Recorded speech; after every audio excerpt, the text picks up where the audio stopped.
Sé que su única motivación es el poder interno. Y solamente deciros que esto está muy lejos de haberse acabado. Probablemente solamente ha hecho empezar. Manda y gobierna la dirección federal. Pedro Sánchez. Las resoluciones de la Comisión Ejecutiva Federal del partido se cumplen y se hacen cumplir. Tomás Gómez amenaza con emprender acciones judiciales si no se rectifica, pero la dirección del partido parece estar dispuesta a dar ese golpe de autoridad. Pedro Sánchez lo destituía hoy de forma fulminante por la presunta implicación del secretario general de los socialistas madrileños en un entramado delictivo relacionado con la adjudicación del tranvía de Parla. Esta tarde decenas de militantes han irrumpido en Ferraz para demostrar su apoyo a Gómez. Consideran que ha sido una decisión dictatorial y que se ha fracturado la democracia interna de la organización.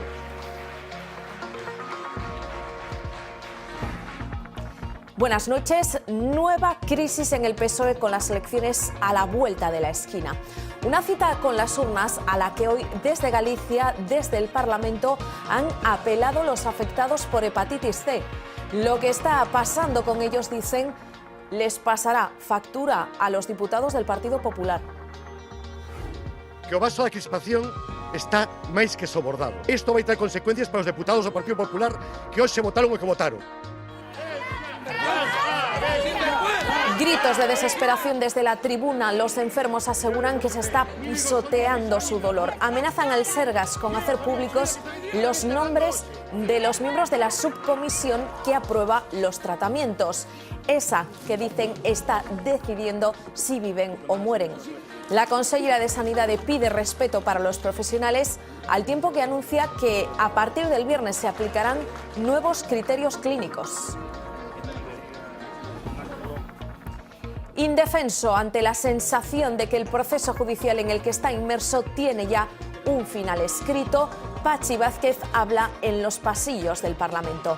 A pesar de las pruebas aportadas, el Tribunal Superior de Justicia ha desestimado su recurso contra el auto de procesamiento. El tribunal da por correctas las fotocopias entregadas por Vázquez, pero asegura que no dejan constancia de la existencia de procesos selectivos en el concello de O Carballiño. Vázquez está, por tanto, un paso más cerca de sentarse en el banquillo. Que claro, como son fotocopias non llevan, é que lle teño que dicir os espías que vayan ao notario a certificar as fotocopias. Que estamos na fase de instrucción. Este xuez ten que instruir, non xulgar.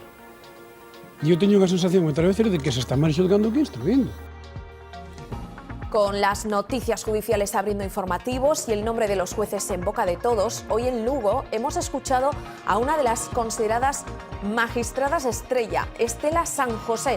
Se marcha a Huelva, pero antes repasa 10 años en la ciudad de las murallas. No se arrepiente de nada e insiste en que no ha impuesto penas de telediario. Ya me halagaron los políticos cuando dijeron que Lugo era una ciudad normal, que lo único que no eran normales eran las juezas, y la verdad yo me sentí muy halagada. Porque esta jueza nada corriente ha sentado en el banquillo hasta al mismísimo José Blanco, un ministro. Llevó el caso Campeón y el caso de las multas. Hoy en la despedida ha reconocido que a la justicia le faltan medios y como jueza ha sentenciado. Si se hubiese llamado Manolo y tuviese bigote, no le hubiesen pasado la mitad de las cosas que le pasaron. Avalada por el Tribunal Superior de Justicia de Galicia, pero puesta otra vez en entredicho.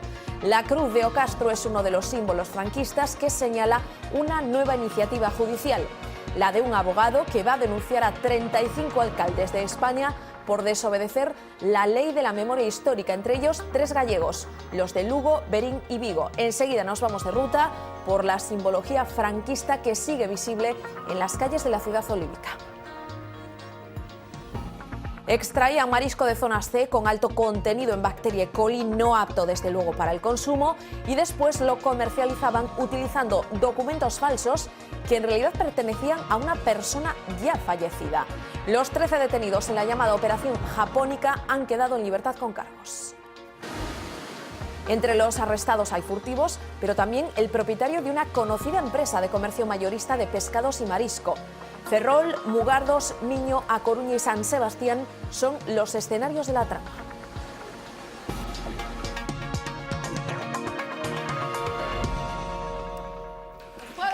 moi fácil esconderse detrás dun escano. Moi fácil.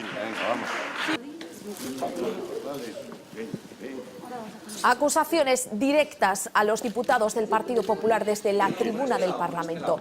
Hoy han sido los enfermos de hepatitis C desesperados ante la negativa de los populares a apoyar con sus votos la iniciativa que pedía agilizar el acceso a los medicamentos. Gritos de asesinos que pronto se transformaron en lágrimas de impotencia. Los enfermos aseguran que se está pisoteando su dolor y lanzan un órdago al Sergas. Quieren que publiquen en 48 horas los nombres de los miembros de la subcomisión que aprueba sus tratamientos y que aseguran están decidiendo sobre su vida. A Feijóo lo acusan de cobarde por no estar presente en el momento de la votación. El voto en contra del PP a sus tratamientos los puso en pie. Isolina, morta onte. Míremos a súa familia. E digan que queren matar. Díganlo. Transparencia. La plataforma de afectados responsabiliza directamente al PP de las muertes. Mira a familia Isolina que están enterrando hoxe. Entre aplausos de la oposición abandonaron el hemiciclo. É moi fácil esconderse detrás dun escano. Moi fácil.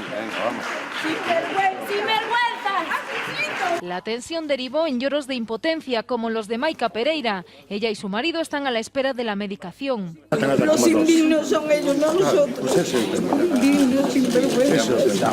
Me van a dejar morir a mí, a mi marido. La muerte de Isolina, una enferma de A Coruña que falleció este martes 3 semanas después de recibir el tratamiento, ha aumentado su dolor. O vaso da nosa paciencia, que o vaso da crispación está máis que sobordado. Algunos serán incapaces de contener las lágrimas. Isto vai ter consecuencias para os deputados do Partido Popular que hoxe votaron o que votaron. Han dado un plazo a la Consellería para que se hagan públicos los nombres de los profesionales que componen la subcomisión que aprueba los tratamientos. Sin 48 horas non é a Consellería quen aporta transparencia, vamos facer público quen son as 9 persoas que compoñen esa lista que toma decisións sobre as nosas vidas. La iniciativa que el PP rechazó pide que sean los médicos especialistas los que aprueben el tratamiento sin tener que pasar por la subcomisión. Un debate en el que la diputada Carmen Iglesias confesó que ella también es paciente a la espera de este tratamiento. La consellera de Sanidad ha pedido respeto para los profesionales que integran esa comisión de expertos para evitar, dice, presiones externas. Pero lo cierto es que Mosquera también ha anunciado que este mismo viernes se van a cambiar los criterios clínicos usados para aprobar los tratamientos y que Galicia los va a seguir. Ha dado cifras. Casi un 93% de los casos que han llegado a esa comisión han recibido, dice, la aprobación del fármaco. A Comisión está cumplindo a súa labor dunha maneira moi áxil. Eu creo que hai que respetar os médicos, os especialistas que forman parte desta comisión, porque é unha garantía de equidade para todos os pacientes galegos. E hai que ter unha garantía de protexelos, e digo protexelos, desde a propia Consellería ao Servicio Galego de Saúde para evitar que teñan presións externas e sabemos ben do que estamos a falar. Polo tanto, eu pido, unha vez máis, respeto para estes profesionales. Los socialistas gallegos han llevado hoy a la Cámara casos concretos de afectados por los recortes en las ayudas a la dependencia.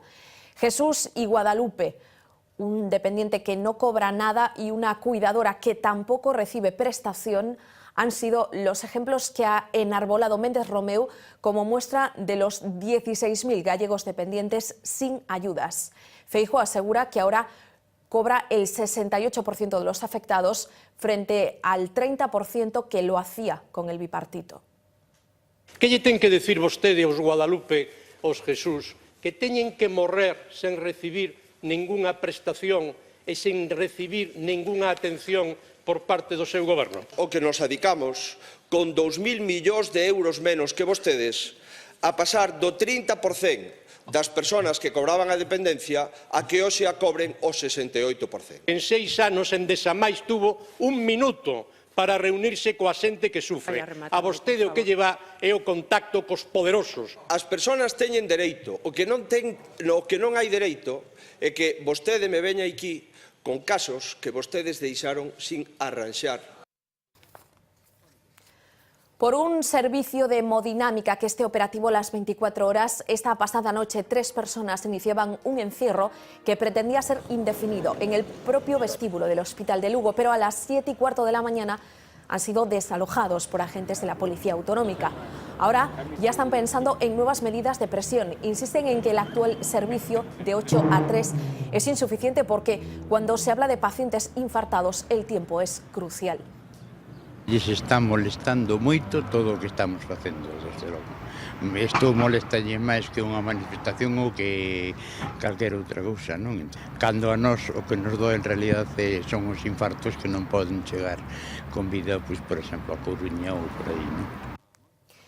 Pachi Vázquez seguirá imputado. El Tribunal Superior de Justicia ha rechazado su recurso. Considera que la documentación aportada por el socialista no es suficiente para acreditar que no prevaricó.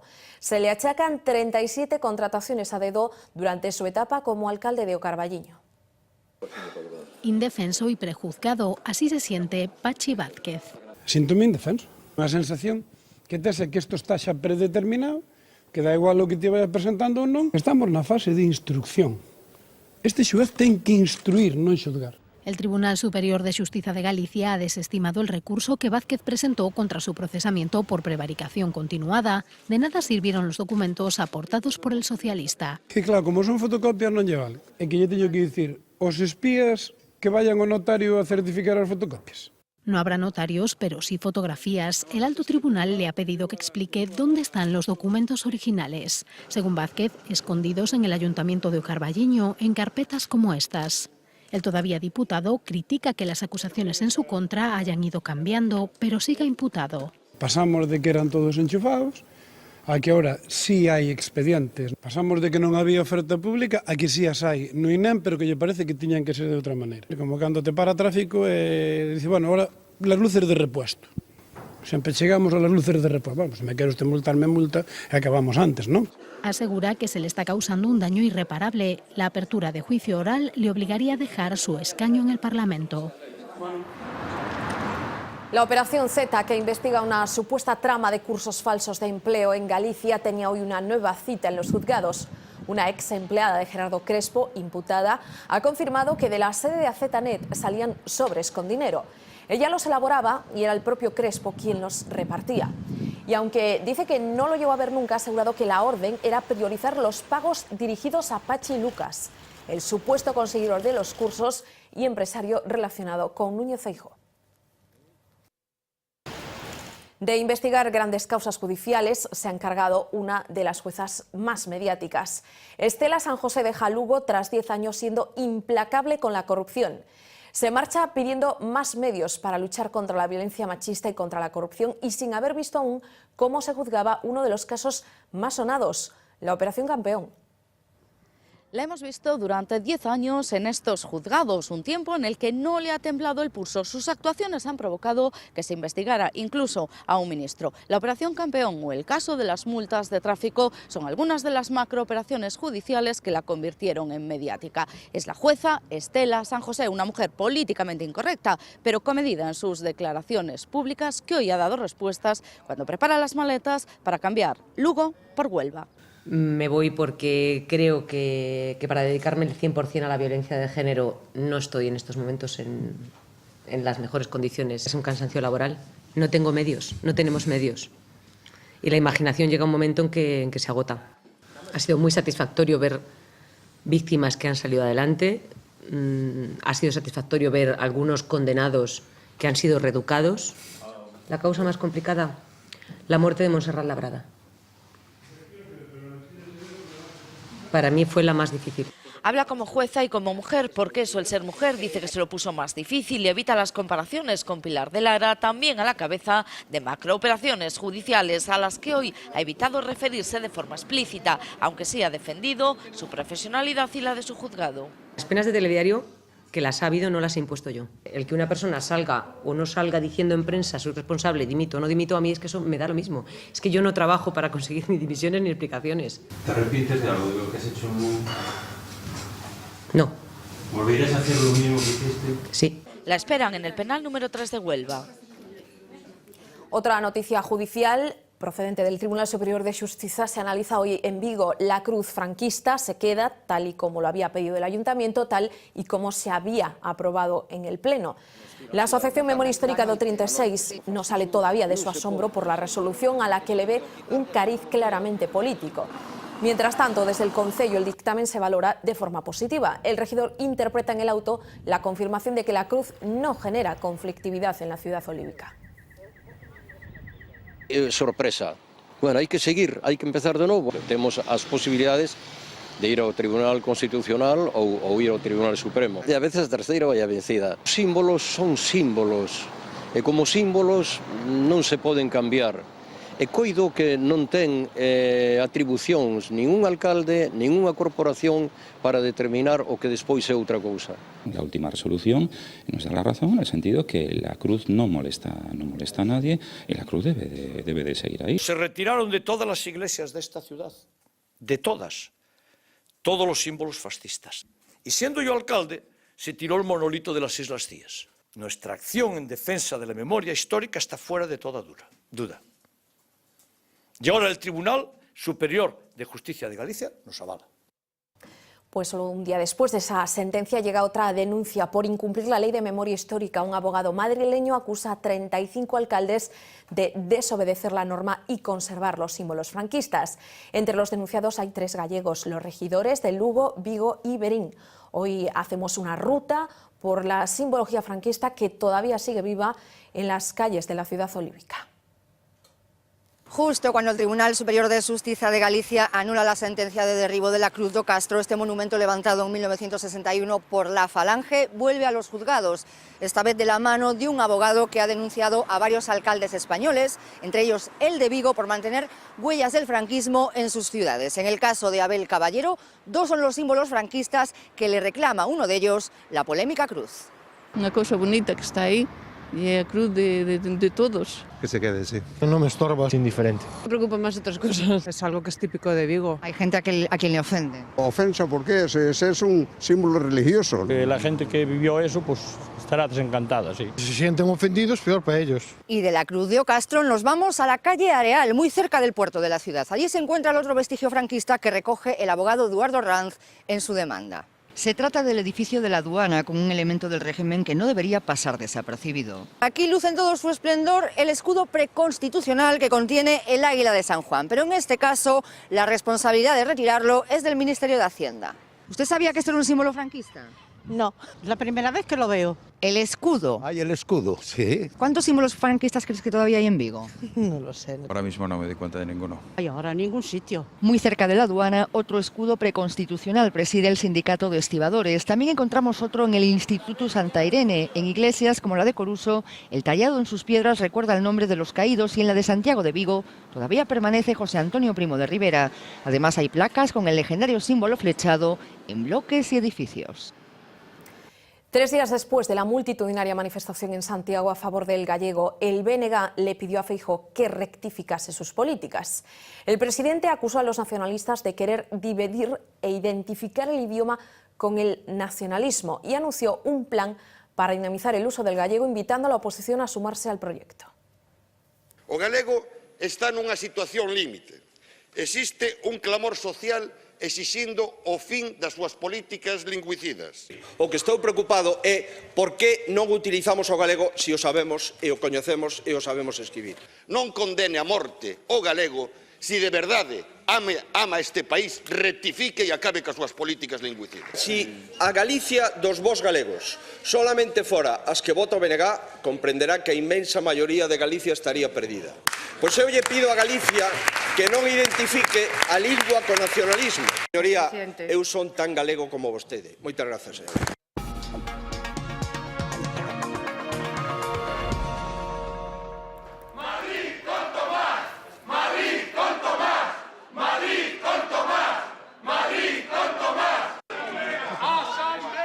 Decenas de simpatizantes socialistas en la sede de Ferraz protestando contra la decisión de Pedro Sánchez de cesar de forma fulminante a Tomás Gómez a solo 100 días de las elecciones municipales. El secretario del Partido Madrid se revuelve contra el líder de la formación, al que por cierto apoyó en las primarias, y asegura que no se marcha, que esto solo acaba de empezar. El tranvía de Parla se ha llevado por delante al jefe de filas de los socialistas madrileños, destituido, según Sánchez, por su presunta implicación en el caso de la investigación abierta a raíz del sobrecoste de la obra del tranvía. Tomás Gómez fue alcalde de esa localidad, pero el afectado ve claro que hay otros motivos detrás de ese cese fulminante: la debilidad de liderazgo del secretario general de la formación. Al gesto de fuerza de Pedro Sánchez, suspendemos de sus funciones a la dirección del partido en Madrid. Cierre de filas y plante del PSOE madrileño. Es un inmenso error el que ha cometido Pedro Sánchez el día de hoy. Cada uno en su sede, la dirección general contundente daba las razones para suspender a Gómez y los suyos. Deterioro grave de la imagen pública del PSOE. Ellos se resisten. Pedro Sánchez, en la debilidad de su liderazgo, se suba a caballo de ese desgaste que ha construido la derecha con un solo objetivo: fortalecer su situación interna en el Partido Socialista Obrero Español. La foto estaba pensada. La dirección madrileña con Gómez, casi todos los que hay en este escenario están fuera. En el PSOE manda y gobierna la dirección federal y Pedro Sánchez. Y Pedro Sánchez lo tiene claro. El PSOE sale perjudicado por la investigación del sobrecoste del tranvía de Parla. Miren, vale ya con el tranvía de Parla. Las encuestas que muestran un PSOE madrileño hundido tampoco ayudan. La duda es qué pasa con las listas electorales. A esta hora, Tomás Gómez, que no tuvo rival para ser candidato, sigue siéndolo a falta de que se pronuncie la comisión de listas. Creo que es obvio la opinión de la dirección federal sobre la candidatura o la idoneidad de Tomás Gómez. Lo que opina Tomás Gómez también ha quedado claro. No se quiere ir y hará lo que haga falta. Voy a defender mi honorabilidad en los órganos internos del partido y, si es necesario, también en los tribunales. Quedan 100 días para las elecciones. La dirección nacional por su camino, la madrileña decidida a transitar por el suyo.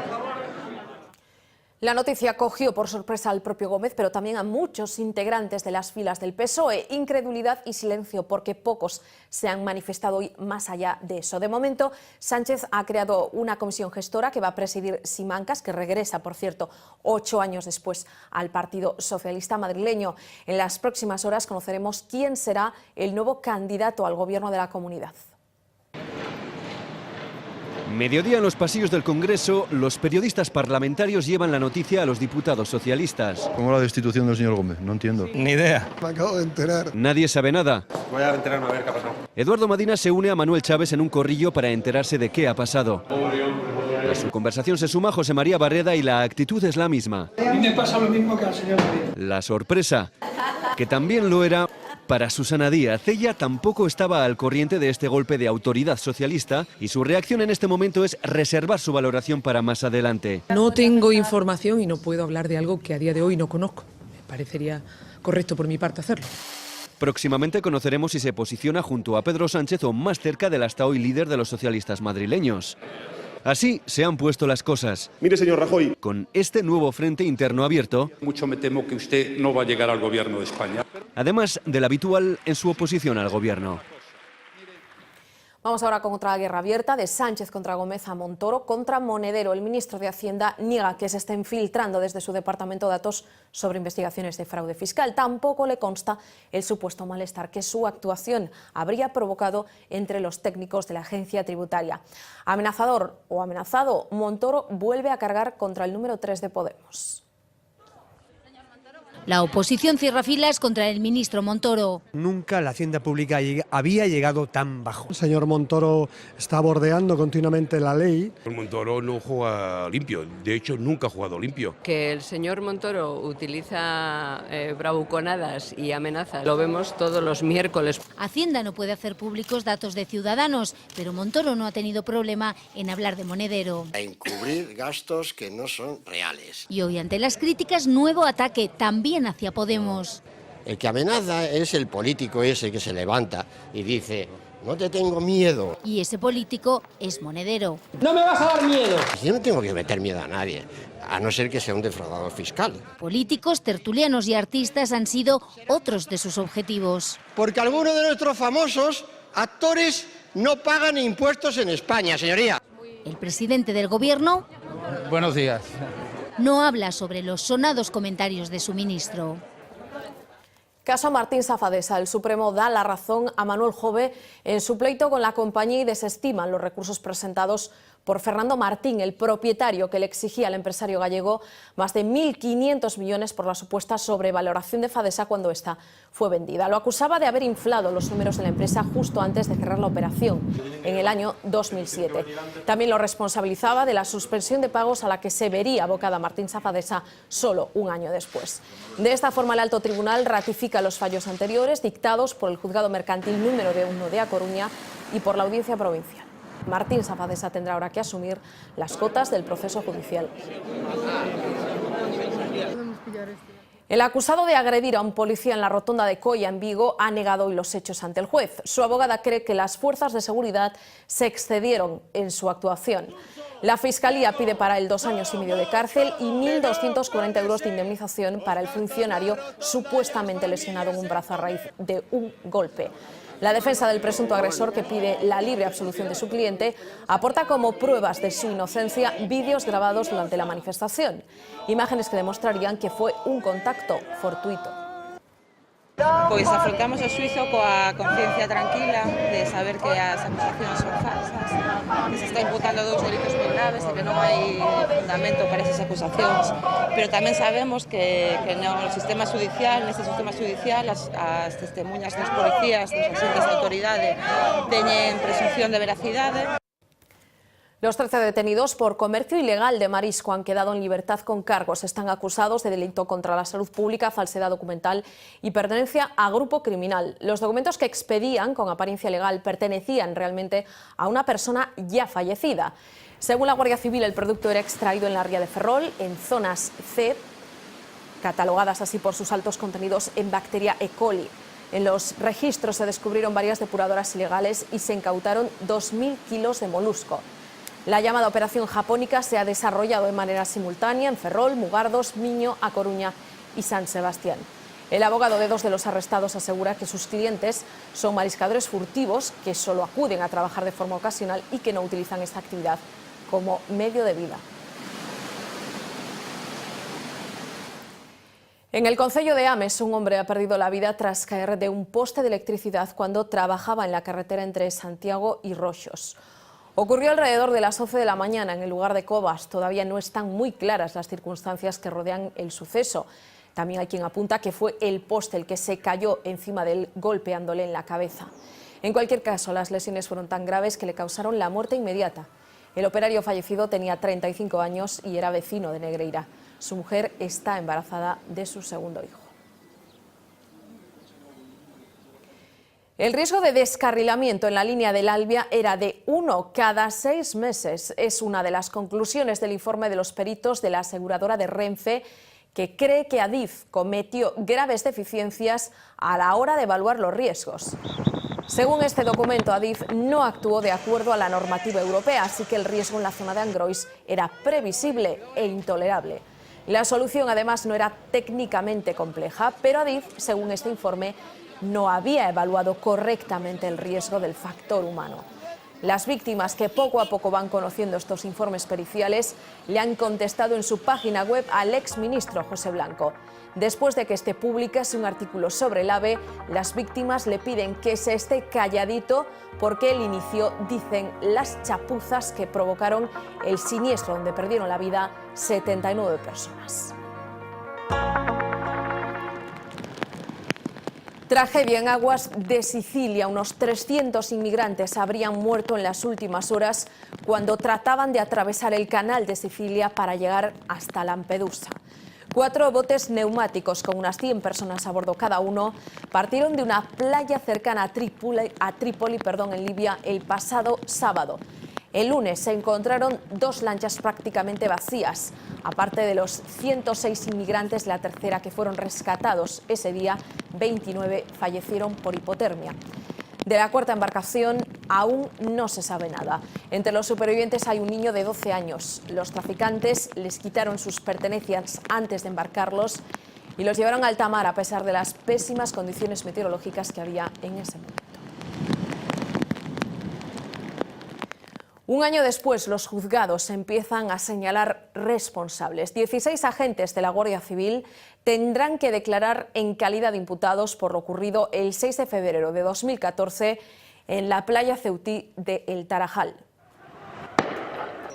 15 inmigrantes perdían la vida cuando trataban de alcanzar a nado suelo español mientras las autoridades disparaban contra ellos pelotas de goma y botes de humo para disuadirlos.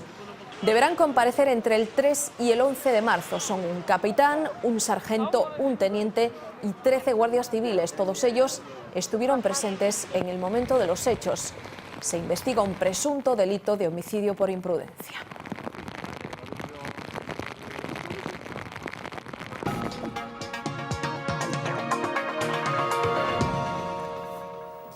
Difícil seguir estos días, por no decir imposible, el trazado del Camino de Santiago original en su tramo francés, porque la nieve, pero sobre todo el hielo, ponen en peligro la seguridad de los peregrinos.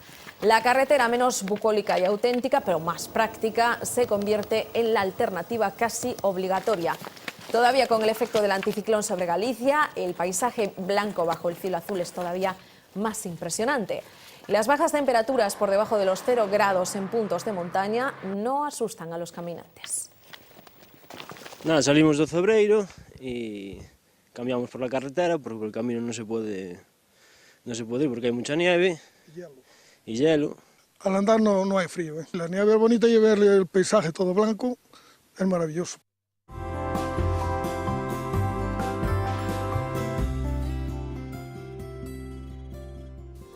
Bueno, pues de ese hielo con el que temen resbalar los peregrinos vamos a hablar hoy en Historias del Tiempo. Xavi, muy buenas noches. Muy buenas noches, Lucía. De un hielo que podría ser una importante fuente de energía de cara al futuro. Efectivamente, hoy vamos a completar nuestra historia sobre el metano. Ayer explicamos qué es el metano, qué papel ha jugado durante los últimos 8.000 años. Hoy vamos a explicar el papel que va a jugar en el futuro y parece que va a tener gran protagonismo. Seguimos buscando fuentes alternativas al petróleo y últimamente está sonando con fuerza la extracción de un tipo concreto de metano que es el hidrato de metano, que no es otra cosa que gas atrapado en el fondo del océano o en las zonas del permafrost, que es ese suelo helado que hay en el Polo Norte.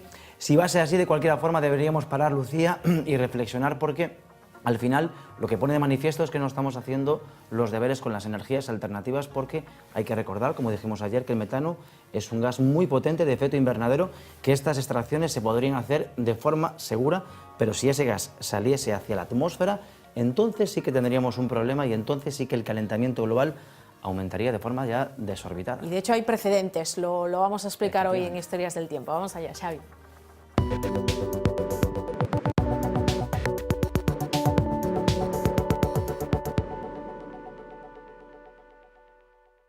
Lo que llamamos gas natural que usamos para calentar el agua en nuestros hogares es en realidad metano. La gran parte se obtiene de pozos petrolíferos como un producto resultante más de las extracciones. Pero en la búsqueda actual de alternativas al petróleo está sonando un tipo de metano, el hidrato de metano, que no es otra cosa que gas atrapado en agua congelada. Existen enormes reservas en la Tierra repartidas entre los océanos y los suelos congelados o permafrost. O permafrost se chama cando as temperaturas son tan baixas que os suelos quedan xeados, quedan conxelados, quedan por debaixo dos 0 graus. Toda a zona, por exemplo, de Siberia, pois é permafrost, e, bueno, zonas, todas as zonas máis ao norte, tamén Canadá, Alaska, etc., teñen esta zona que é permafrost. Temos un exemplo bastante esquemático do que podería ser de verdade a situación. O que se ve é simplemente un tubo que está perforando ata esa zona e de algún xeito ten que facer para disolver esos hidratos e que o gas suba polo tubo e se poida atrapar. Realmente é un problema complexo, se fixeron algunhas probas, pero aínda non é unha técnica, digamos, que poida ser usada comercialmente. Complejo y peligroso. No olvidemos que el metano es un poderoso gas de efecto invernadero, más incluso que el dióxido de carbono. De hecho, tenemos ejemplos históricos que muestran las consecuencias de una masiva inyección en la atmósfera. Hace 55 millones de años, durante la etapa final del Paleoceno, las temperaturas subieron notablemente, el permafrost se descongeló y liberó grandes cantidades de metano. Nese episodio, hai 55 millones de anos, se calcula que nas zonas máis ao norte as temperaturas puderon subir ata 20 graus, así que é un reservorio impresionante de metano y bueno, que podría eventualmente ser explotado para producir enerxía. Cal é o problema desta cuestión? Pois precisamente o problema é o desastre medioambiental que podría ser non controlar de xeito preciso ese tipo de explotacións. Agora mesmo todo o mundo sabe que está moi de moda o tema do fracking, se trata de extraer o petróleo, incluso tamén gas natural que está atrapado nunhas rocas de esquisto, son como esponxas, entón basicamente eso que se trata é pulverizar estas rocas y extraer rápidamente tanto petróleo como gas natural. La idea ahora es hacer algo parecido con el metano,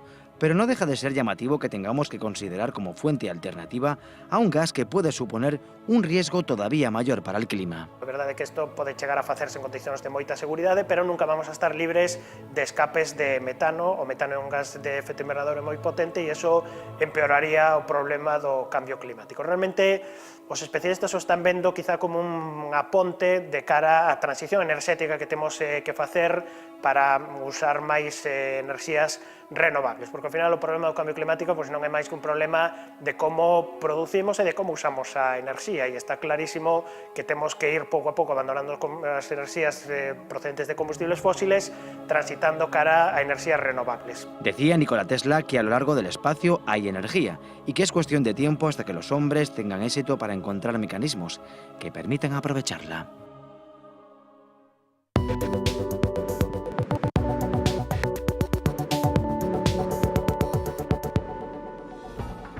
Bueno, Xavi, yo hoy no he pisado mucho la calle, pero tú me consta que sí. No sé si ya se notan por ahí los efectos de esa borrasca que se avecina. Pues claro que sí, porque ha sido una jornada, hemos visto el sol, pero también ha sido una jornada con nubes altas que nos anticipan que el anticiclón se está retirando y mañana más que se va a retirar. De hecho, se retira definitivamente, deja paso a los vientos de componente oeste del Atlántico que vienen cargados de humedad. Mañana va a ser una jornada de chubascos. Por la mañana afectarán a toda la comunidad y por la tarde únicamente a la mitad sur. Por cierto que esos chubascos serán de nieve por encima de los 1000 metros de altura, las temperaturas sin Bueno, o sea cambios. que la nieve no va a desaparecer de las zonas más altas de Galicia, ahí sigue, agarrada a la montaña. Vamos a ver esa previsión para mañana.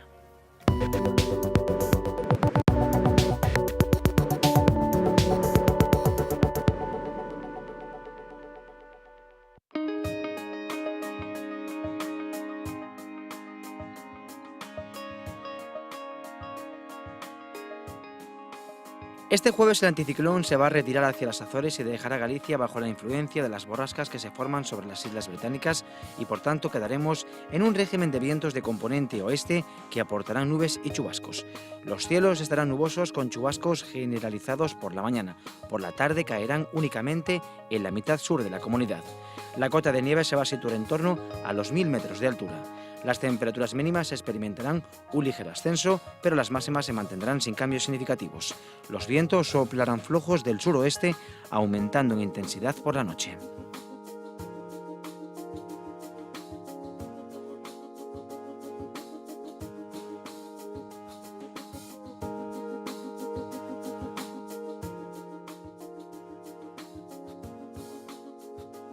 El viernes, una borrasca localizada en el norte de Irlanda cogerá Galicia en su radio de acción durante todo el día, enviando un frente que dejará nubes y precipitaciones. Los cielos estarán nubosos con lluvias que durante la mañana afectarán a la mitad oeste y que por la tarde se extenderán al resto de la comunidad. Las temperaturas se mantendrán sin cambios significativos, con ligeros descensos de las mínimas en el interior. Los vientos soplarán de componente oeste con intensidad moderada e intervalos fuertes en la costa de A Coruña y también de Lugo. Y el sábado Galicia seguirá bajo la influencia de las bajas presiones con la llegada de un nuevo frente durante la tarde.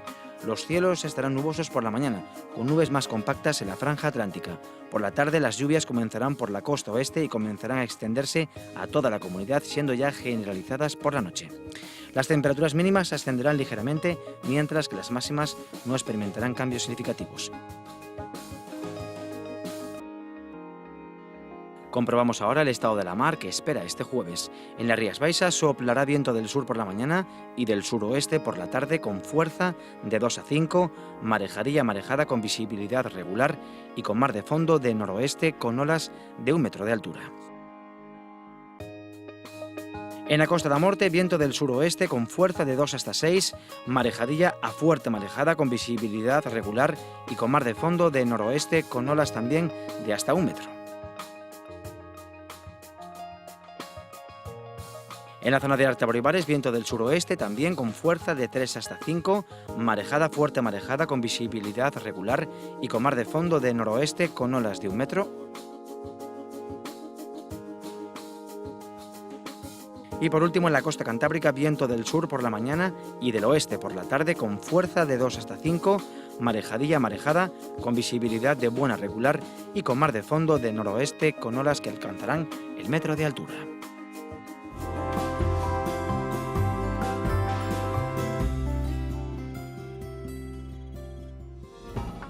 Bueno, pues parece que al PSOE le crecen los enanos, no salen de una para meterse en otra, menuda la que se ha armado hoy en Ferraz.